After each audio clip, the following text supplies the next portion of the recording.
Hi friends. I had the pleasure of talking to students of my school and some of my friends on how to unleash their personal power.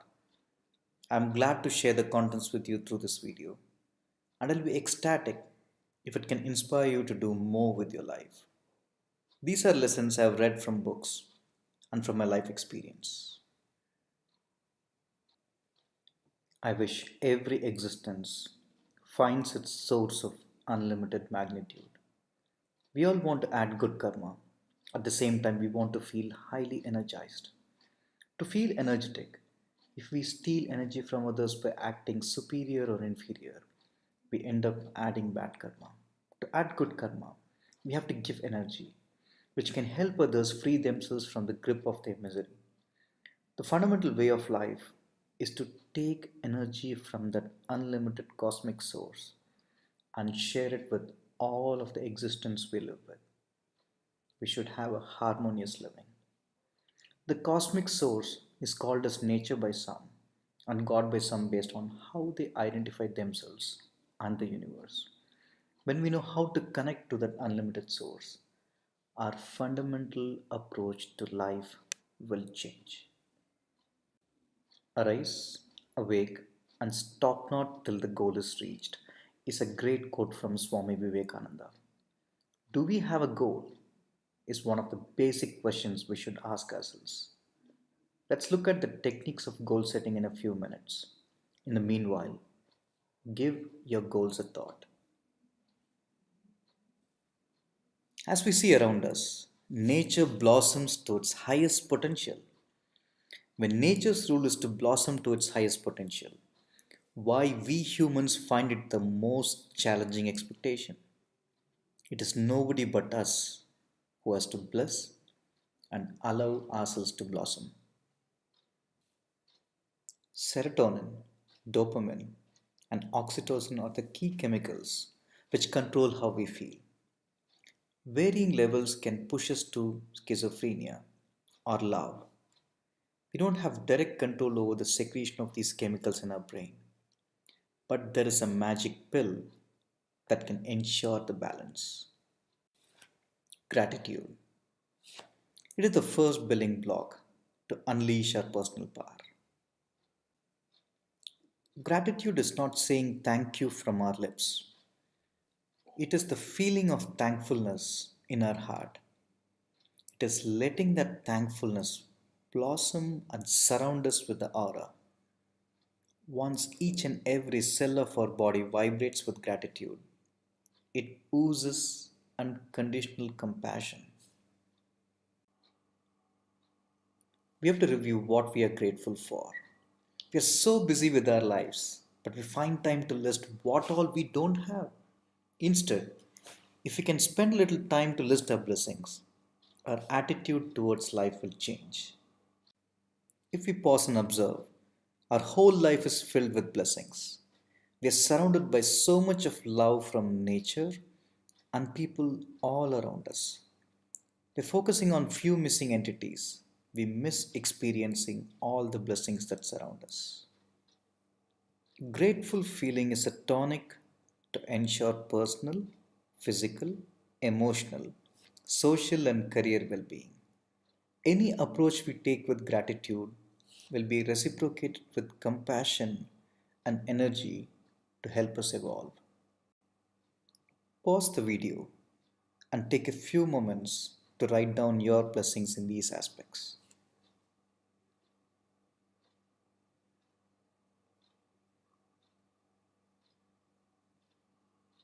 A simple thought that I'm thankful for today. Every morning and evening will make a huge difference to our day and night. We unnecessarily complicate our life. Life is so simple. If we see only awesomeness around us, our life will be full of awesomeness. We act good at times and bad at times. If we observe, we act bad and stupid when we feel insecure. Insecurity is the root cause of all evil. There are two reasons to feel insecure. They are fear and guilt.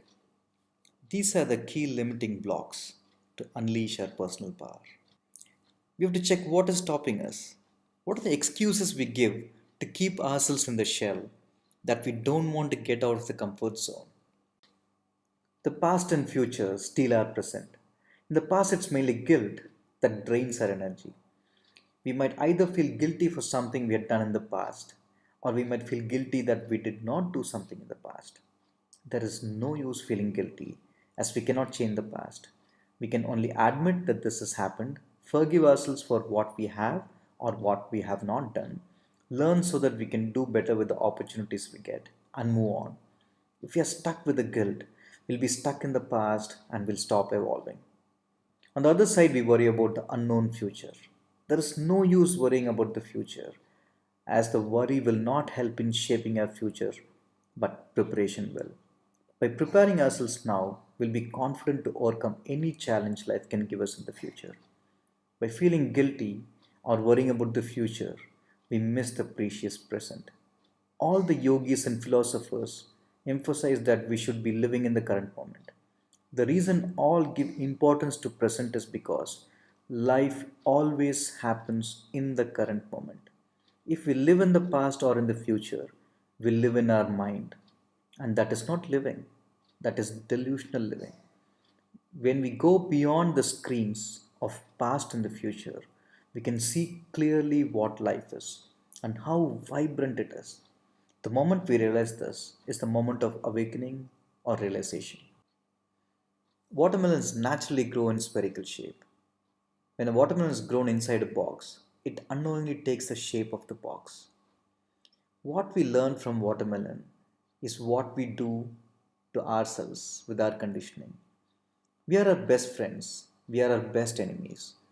Our thoughts can engage us to live a mediocre life or liberate us to unleash our full potential. Can you pause the video and take a moment to write down what you fear? Pause now, listen to your heart, and list your fears. There is only one cure for fear. Do what you fear. Action cures fear. When we run away assuming that it will solve the problem grows bigger. At least in our mind.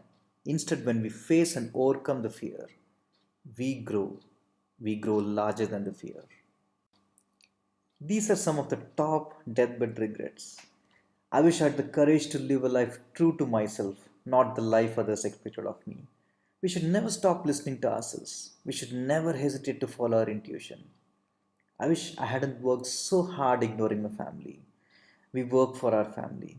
We don't want to feel left out of family due to work. I wish I had the courage to express my feelings. Relationships are broken because we get blocked to express thanks or sorry. We should always feel open to communicate and express our feelings. I wish I had stayed in touch with my friends. Good friendship should be cherished throughout our lives. Though we might be busy, we should find time to stay in touch. True friendship reconnects from where we left off and will be seamless though we might be meeting after so many years. I wish I had let myself be happier. Happiness is a mindset. If you want to be happy, we can be happy this very moment. The sooner we realize, the happier our lives will be. Life is vibrant and happening. It vibrates with a certain intensity all around us. Only when we tune ourselves to this frequency, we truly start living. When we get connected to life, it will guide us to relish every moment. The next building block is to chart your passion map. Either you follow your dream or you end up following somebody else's dream. How can we find our passion? When we do something and if we feel completely alive, that is our passion. It should excite us, it should keep us awake. We'll be ready to do anything to improve our skills due to our passion. We should understand our market so that we can give value with our passion. We should look at what we fear to take our passion to the next level. We should do what we fear. We might have more than one passion. We should identify and connect the dots to create our unique passion map. Once we understand our passion, we should take the leap. These are some of my passions. I love art.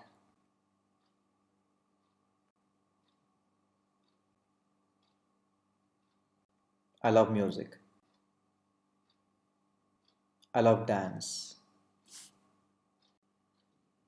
I love motivational speaking. So I joined Toastmasters Club to improve my speaking skills. I got CA award for Best Idea in Integration Leadership. This is my passion map. I discovered few passions during my school and college. The rest I discovered during my life journey. Pause the video. Take a moment to list your passion map.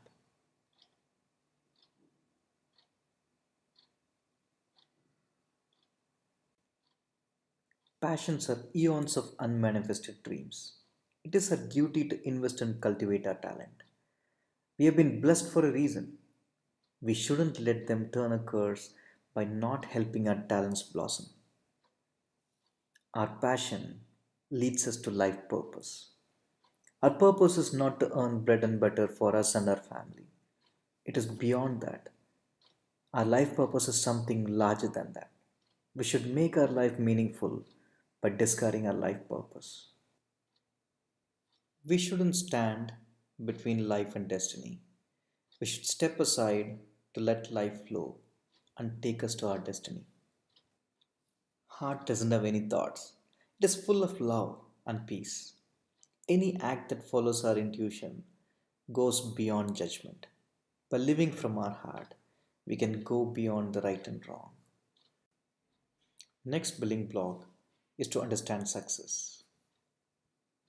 Let us look at some keys to success. We wait for opportunity to start our preparation.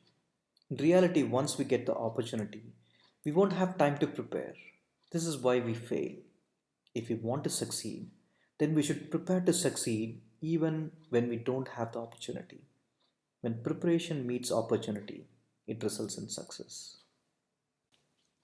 In one of my engagements, I was requested to submit a proposal for a software framework. As I was new to the client asked for inputs from a professional services engineer from a vendor company for their framework recommendation. As I was taking notes while the professional services person spoke, I noticed he was telling the same points I had in my recommendation, but he was presenting the content in such a way that it looked as if he is bringing the stars down for the client. That's when I realized that it is not just the content, but also presenting your content right is key to success. If you are really good in presenting without any content, you cannot be successful, as it doesn't take long before your audience realize that you don't know what you're talking about. Know your stuff and present it well to succeed. I'd written a blog some time back on the C's of success. First, we have to evolve our soft skills. Connect. We are social animals. Unless we are comfortable with ourselves, we will never be ready to get out of our comfort zone and connect to somebody new. When we connect, we realize that we can achieve more with our potential and multiple times more as a team. Charisma. Charisma is not about the way one looks, but it's about the way we carry ourselves.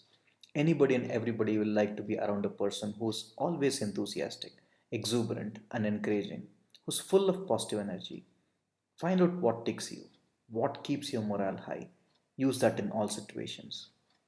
Communicate. With all respect to our readers and listeners, it's very important that we present our ideas and thoughts clearly. If my listeners ask me to repeat again, it does not mean they're stupid. It's because my communication is not clear enough. Unless we know how to communicate effectively, we can never let the world know what we want. Listen attentively if somebody is talking in the hallway or in a meeting. Meetings should be with the closed laptop and the phone tucked away. We get the respect we give. Join Toastmasters or Dale Carnegie's club near you to improve your communication skills. Courage. Small drops create floods. Small atoms make this universe. Small steps will take us places.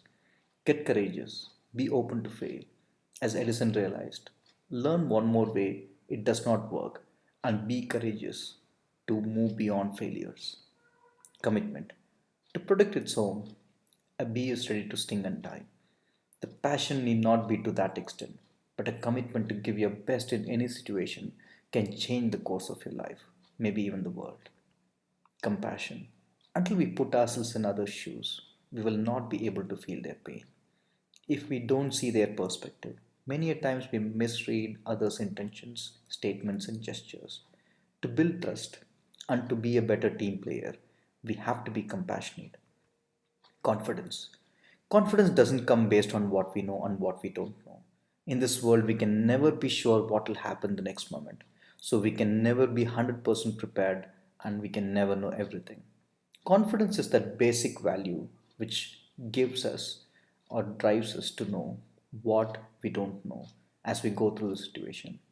Confidence that oozes out of our unbiased outlook and our ever ready state will help us to take the right call at that unknown moment. Let's look at developing our hard skills. Content. This is the key foundation to kickstart our success. If you're not an expert in our area, we can only hoodwink for a short term.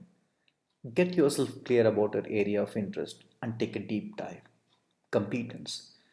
We have filled our kitty with so many skills. Skills are acquired over a period from formal education or experience. As every situation is unique, we have to combine one or more skills from our kitty to be efficient and successful. What we know is not important, but how we apply what we know appropriately makes a difference. Influence your external environmental factors. Conflict management. Let's accept that no initiative can be conflict free.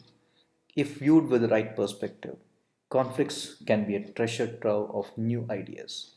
All ideas should be respected, irrespective of the idea source. Unless we know how to channelize the conflicts, we cannot move us or our organization ahead. Collaborate. Approach everything with a win win attitude. We should know how to be harmonious with the environment we live with. Culture. With the right leadership and coaching, an organization's culture can evolve. Organizational culture should reward positive behavior and provide open work environment to fuel growth. Synergy in diversity should be encouraged. You are part of your company culture. Positive traits are infectious too. Take initiatives to improve your company culture. These are the four E's of success from Jack Welch. The first E is energy. We should have high energy level.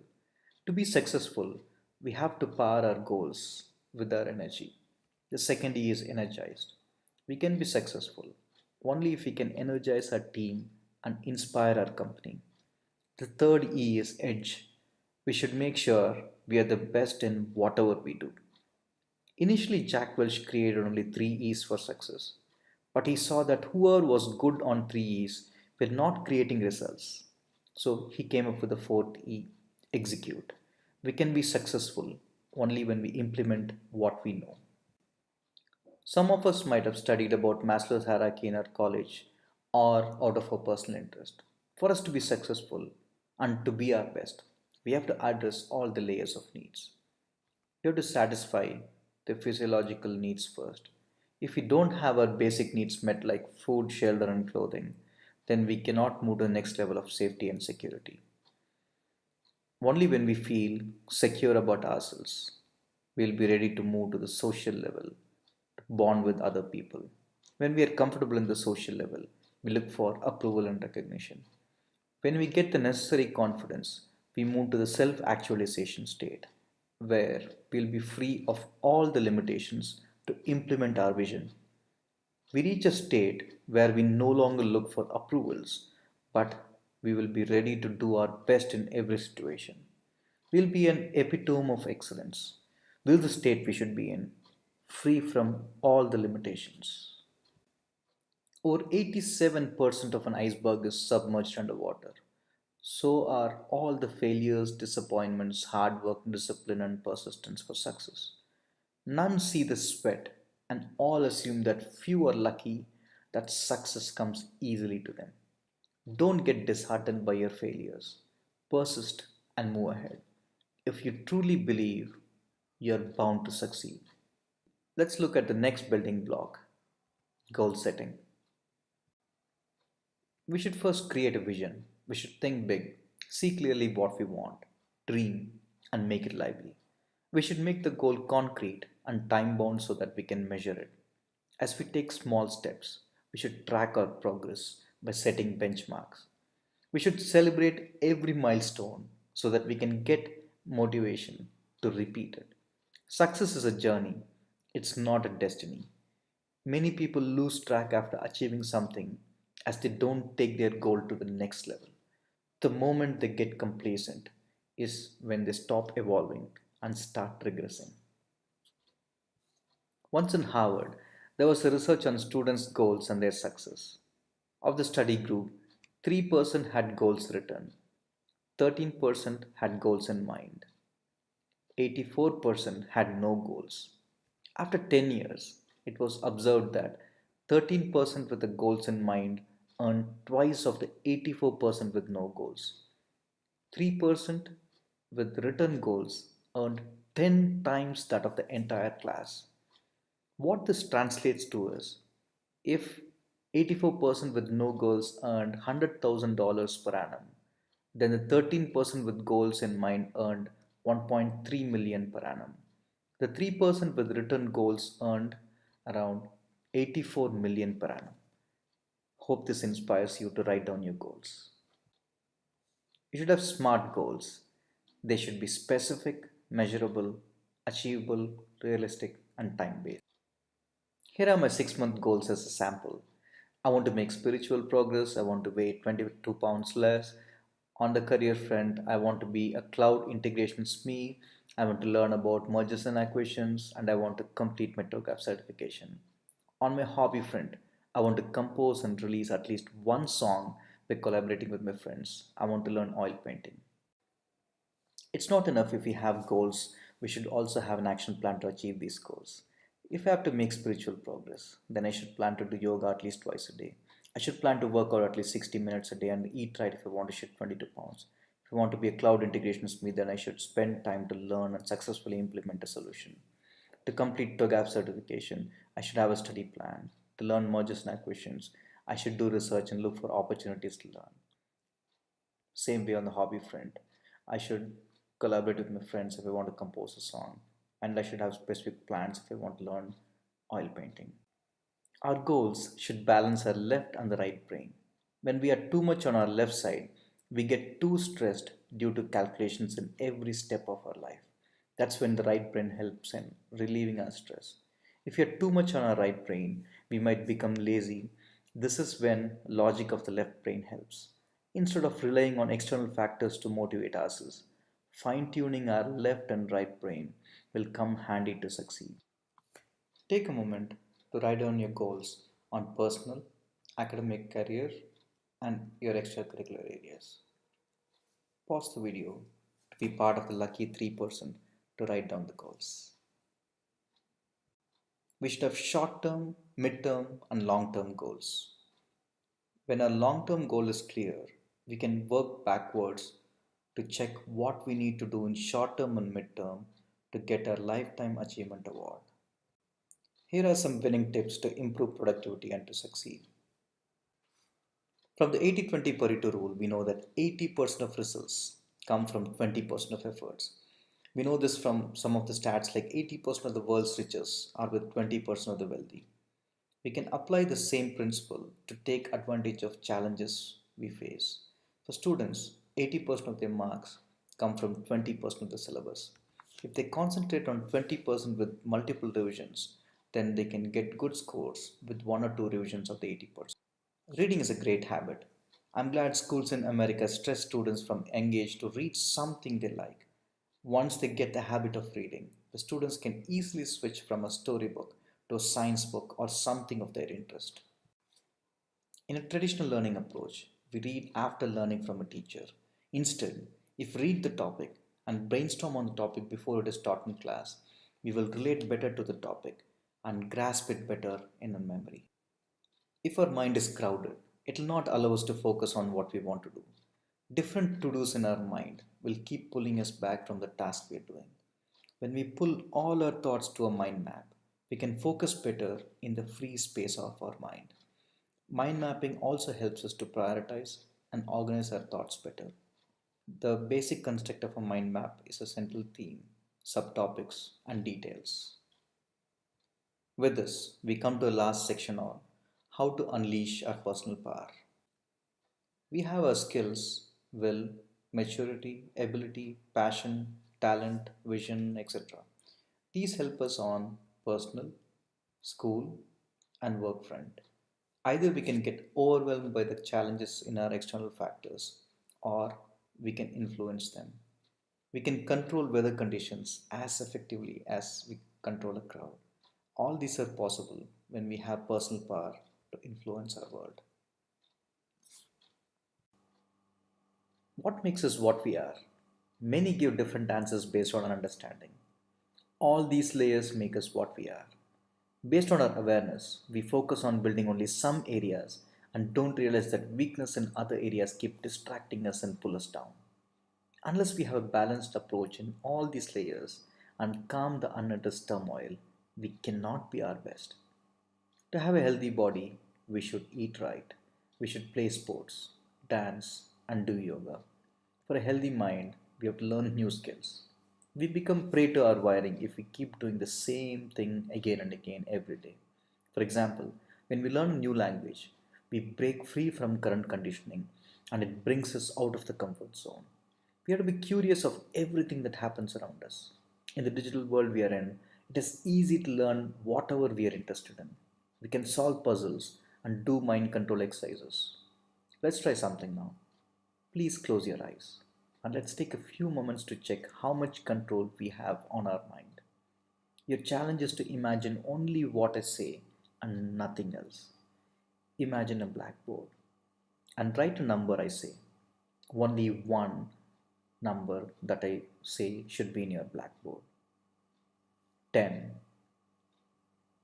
9, 8, 7, 6, 5, 4,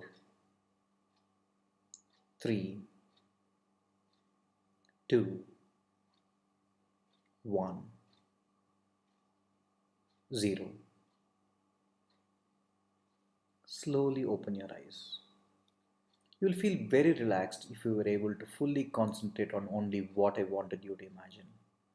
Mind works in two levels, images and sound. When we combine both, then we experience the power of concentration. Sharpness of mind will increase if you imagine numbers in three dimensions with more visual effects than in a two-dimensional way. If you are distracted with too many thoughts during the exercise, it is good.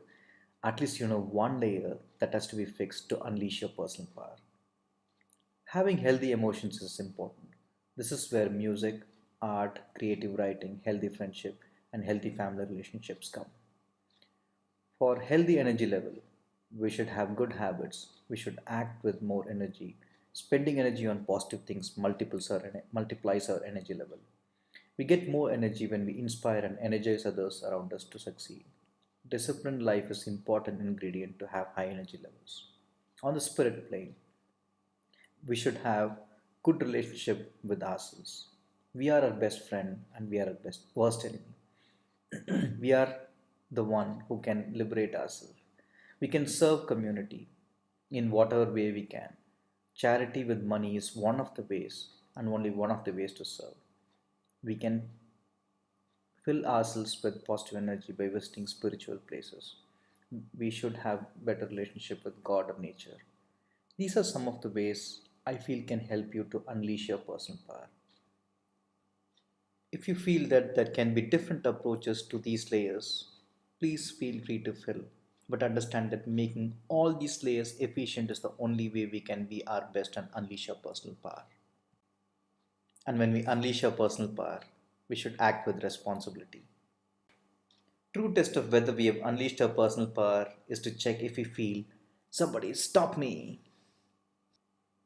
With power, we should never forget to serve. I give summarizes the reason for my existence. The when is now, the where is here, the what and how depends on the moment. These are some of the limiting and building blocks we saw to unleash our personal power. You're colorful and vibrant.